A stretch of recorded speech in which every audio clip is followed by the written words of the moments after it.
Hello friends, मेरा नाम doctor दीपक गर्ग है और मैं बोन कैंसर स्पेशलिस्ट हूँ। आज हम बात करेंगे बोन बायोप्सी के बारे में। बोन ट्यूमर में बायोप्सी का क्या क्या रोल है, कैसे बोन बायोप्सी करी जाती है और बोन बायोप्सी करने से क्या फ़ायदा होता है। तो हम स्टार्ट करते हैं। मान लीजिए कोई पेशेंट है जिसको थाई के अंदर ट्यूमर है, बोन का ट्यूमर है या सॉफ्ट टिश्यू का ट्यूमर है, और उसके हम एक्सरे कराते हैं तो एक्सरे में हमें हड्डी के अंदर ट्यूमर दिखता है। और हम बायोप्सी अगर हम इस पेशेंट की करना चाहते हैं तो हम कैसे बायोप्सी के लिए अप्रोच करेंगे, आपको समझाने के लिए एक एनिमेशन है। इसमें बायोप्सी में हम कोई बहुत बड़ा इंसिजन नहीं देते हैं, बहुत बड़ा कट नहीं आता है बायोप्सी में। केवल 0.5 से 1 सेंटीमीटर का एक छोटा सा कट आता है बायोप्सी के अंदर, और इस कट के थ्रू ही हम एक नीडल से उस एरिया को जहाँ से हमने बायोप्सी लेनी है उसको सुन कर देते हैं, और जो हड्डी के ऊपर की लेयर होती है जिसको पेरियोस्टियम बोलते हैं उसको सुन कर देते हैं, जो जहाँ पे हड्डी में दर्द यूजुअली होता है। इसको सुन करने के बाद बायोप्सी लेने के लिए हम जो नीडल यूज़ करते हैं इसको जमशेदी नीडल बोलते हैं या जे नीडल बोलते हैं। ये जमशेदी नीडल के दो पार्ट होते हैं, एक होता है कैनुला, एक होता है ट्रोकार। तो ये जमशेदी नीडल को हम जो छोटा सा हमने कट लिया है इसके थ्रू हम हड्डी तक ले जाते हैं, और हड्डी के पास, क्योंकि हड्डी तो स्ट्रोंग होती है, हड्डी के पास ले जाने के बाद इसको थोड़ा थोड़ा घुमाते हैं। और जो हड्डी के दो पार्ट होते हैं, एक होता है हार्ड और अंदर का जो हड्डी का पार्ट होता है सॉफ्ट पार्ट होता है। जो हड्डी का हार्ड बाहर वाला पार्ट होता है उसको हम कोर्टेक्स बोलते हैं।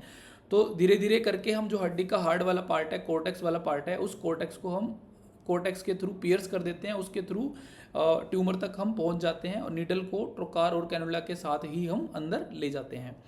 एक बार जब हम ट्यूमर तक पहुंच जाते हैं तो जो हमारा बाहर वाला पार्ट है जिसको हम ट्रोकार बोलते हैं उसको हम बाहर निकाल देते हैं। जैसे ही हम उस पार्ट को बाहर निकालेंगे तो जो अंदर से नीडल है वो होलो होती है, उसके अंदर स्पेस होता है।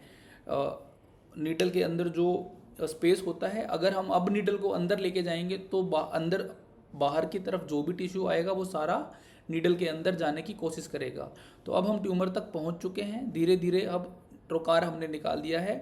तो हम नीडल को इस डायरेक्शन में ओरिएंट करते हैं जहाँ पे हमें ज़्यादा से ज़्यादा ट्यूमर टिश्यू मिले, और धीरे धीरे हम इस नीडल को ट्यूमर की तरफ ले जाते हैं और ट्यूमर के अंदर से इसको घुमाते हुए अंदर की तरफ ले जाते हैं ताकि पूरा ट्यूमर इस नीडल के अंदर आ जाए। अब जब हम ट्यूमर को क्रॉस कर लेते हैं या ट्यूमर के एंड तक पहुंच जाते हैं तो जो ट्यूमर का एरिया है जो हमने क्रॉस किया है वो ट्यूमर इस नीडल के अंदर, ट्यूमर की सेल्स या ट्यूमर का टिश्यू इस नीडल के अंदर घुस जाता है। जब ट्यूमर का टिश्यू इस नीडल के अंदर आ जाता है तो हम बाहर से एक सिरिंज लेते हैं, वो सिरिंज को नीडल के ऊपर लगाते हैं और इस सिरिंज को बाहर की तरफ एस्पिरेट करते हैं ताकि नीडल के अंदर एक नेगेटिव प्रेशर क्रिएट हो जाए और जो टिश्यू अंदर नीडल के अंदर आया है उसको हम इजीली बाहर की तरफ निकाल सकें। और ये नेगेटिव प्रेशर मेंटेन करते हुए, नेगेटिव प्रेशर लगा के रखते हैं और नीडल को और सिरिंज को हम एक साथ बाहर निकाल लेते हैं। और इसके बाद बाहर निकालने के बाद हम जो नीडल के अंदर सैंपल आया था उसको बाहर की तरफ निकालते हैं। इसके लिए हमारे पास एक प्लंजर होता है, उस प्लंजर को जब जे नीडल के अंदर डालते हैं और अंदर की तरफ इंसर्ट करते हैं तो टिश्यू था वो यूजुअली टिश्यू बाहर आ जाता है, वो टिश्यू कुछ ऐसा दिखता है। तो ये इस तरीके से हम बोन बायोप्सी लेते हैं। जो हमने ये बायोप्सी का प्रोसीजर अभी देखा है, इस बायोप्सी के प्रोसीजर को हम कोर नीडल बायोप्सी कहते हैं। यानी कि इसमें कोई बड़ी सर्जरी नहीं करनी पड़ती, इसमें कोई पेशेंट को बेहोश नहीं करना पड़ता, एक छोटी सी नीडल के थ्रू ही सैंपल ले लिया जाता है और उस सैंपल को हम बायोप्सी की जांच के लिए भेज देते हैं। क्यों करते हैं हम ये बायोप्सी हम इसलिए करते हैं ताकि हमें ये पता चल जाए कि कैंसर है कि नहीं है। अगर कैंसर है तो वो कौन से टाइप का कैंसर है ये हमें इस बायोप्सी से पता चल जाता है।